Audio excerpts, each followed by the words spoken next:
Morning, entrepreneurs. Good morning, everybody. This is your girl, Letitia B. Fikes, also known as Miss T, also known as your Braiders Ambassador, your Braiders Advocate. Yes. Good morning, everybody. I'm just getting a lot of notifications. I'm trying to swipe it off the screen. So good morning. Let me introduce myself for those of you who may not know me. I'm Mrs. T. I'm a licensed cosmetologist out of the state of North Carolina, Durham, North Carolina. I've been licensed for 14 years. I've been a salon owner for 7 years. I'm also an award-winning stylist. I am a licensed cosmetology instructor. I'm also founder and creative director of Create Professional Workshop.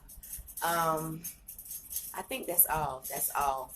Okay, so this morning, I have a question for all of you entrepreneurs. Are you running your business or are your business running you? Because sometimes we'll be like, I'm a boss, but bosses are not bullies. Because sometimes when we get to a sense of entitlement or we have some type of position, we feel like we can tell somebody what to do. But true bosses are leaders. But what I was saying, I'm really speaking to the beauty industry, but anybody can kind of tap in any other industry.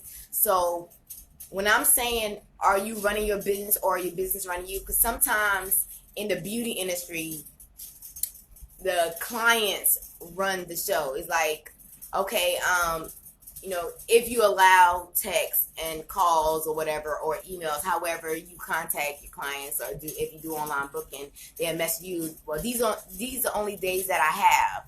Or, like say if your hours of operation is from 7 to 4 o'clock, and those are your hours of operation, and then after that you're off work, and then your client, like, do you have any availability? You said no, and you tell them to go online or whatever, so they'll text you back, these are the only times that's available for me. Find something, basically. So at that point, your client is being the boss. You working for your client, so you have to make sure that your business kind of has a what's the word I want to use? A solid foundation. And I can speak from experience, because it took me a long time to stay grounded in my business. It took me a long time to have the confidence to say, oh no, that's not what I do here. This is not how, not in a mean way. This is not how that's going to be run. So a long time, it was like I'm working for my clients, but I'm not getting paid for like that, So over the years, I'm able to, help other stylists out or other business owners how to manage their salon based off my experience.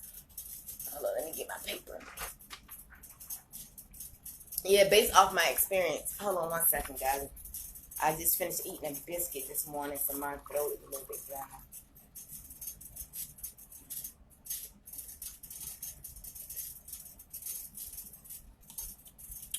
Sorry.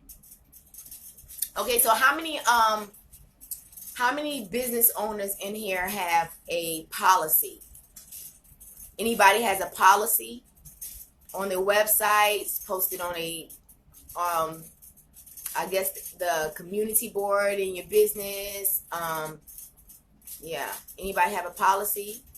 And if so, do you enforce them?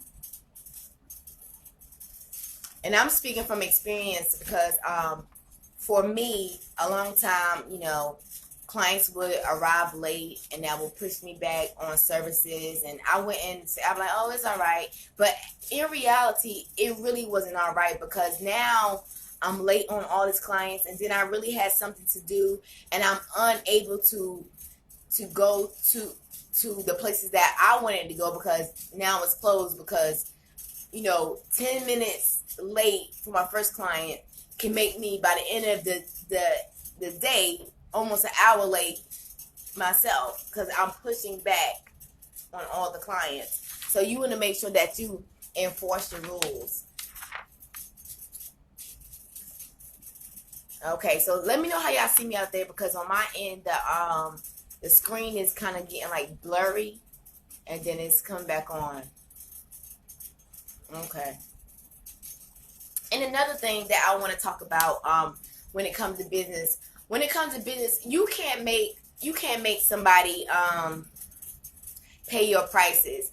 And not all week, for the last 2 days, I've been posting on live because of a viral post or whatever about somebody posting up their prices of braids, which it was a fake post, but it was an awesome way of getting publicity and stuff like that. But my reasoning for saying that is people are going to spend money on whatever makes them happy. People are going to spend money on what's ever important to them. So if hair is not a priority, they're not going to spend $200 and $300 on hair. If buying a Louis Vuitton luggage is important for them, then they're going to spend $1,000 on a suitcase and not even going to Paris, France. You know what I'm saying? So you really can't get mad at a person for saying, oh, it's too much. At the end of the day, they saying this is not what I'm willing to invest in. That's basically what they're saying. So I'm at the point in my life where I don't really get too mad when somebody says, oh, your price is too high or whatever.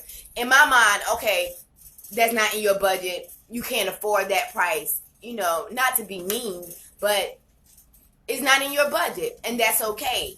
So, yeah, people are going to buy whatever makes them happy or whatever they can afford or whatever they like. Like, I had a great discussion with one of my former classmates from Carolina Beauty College, and she was talking about my post and was talking about, like, you know, $200 and blase dollars I wasn't spending on braids. And she was saying, and the reason is because, you know, I don't really care for braids like that. You know, I'm a color person, you know, cut person. So I would pay someone for colors and cuts, you know, that amount of money.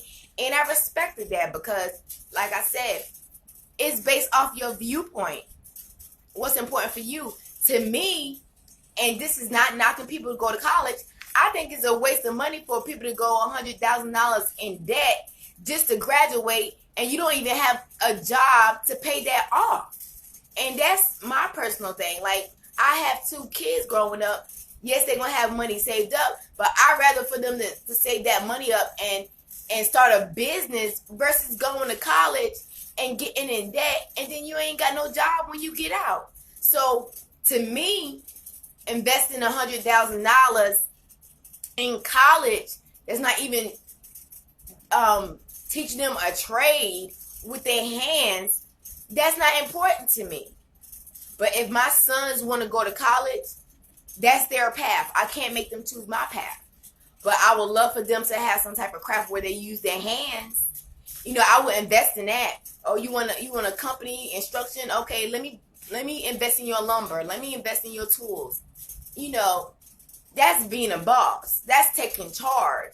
But, you know, what hurts me is I see a lot of people, they invest all this money into a piece of paper. Not saying that it's not equivalent to any value, but just to say I have a doctor's degree and then you still can't find a job. I don't like that. I don't like that. And for me, that won't work for me. That won't work for me. I can't see how I can be a boss. Yeah, I'm more knowledgeable or whatever. So all the knowledge that I might obtain in college, I can start a business. But I could have started that business without spending $100,000 and all these accolade degrees and everything like that. So, like I said, it's your viewpoint, and not knocking the people who wanted to better themselves in education and go to college. So, just let me know what you do. Let me know,